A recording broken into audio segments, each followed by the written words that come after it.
বাবা রে বাবা, খুব চাটুকুটু হচ্ছে তো দেখতে পাচ্ছি। হ্যাঁ, পেটে বাচ্চা নিয়ে এত এনার্জি পাস কই বলতো? এত এনার্জি কই পাস বল? সিমি, সিমিকে ডেকেছি, উইনিকে ডাকি নাই, উইনি চলে আসছে। সিমু, সিমু রে,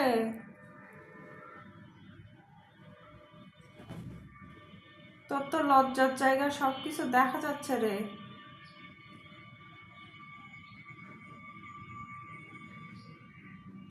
ওর 2টা বেবি হবে, দেখেন, 2টার বেশি বেবি ওর হবে না। সিমু, ওর বেবি অলরেডি আমি আগের বারে একটা রেখে দিয়েছি, অনেক দিন পর ও হিটে আসছে তো এই জন্য মিটিং করে দিচ্ছি। তো ওর আগের বেবি আমি একটা রেখে দিয়েছি, কারণ আমি ভেবেছিলাম আর মনে হয় বেবি টেবি হবে না, তো এই জন্য আর কি।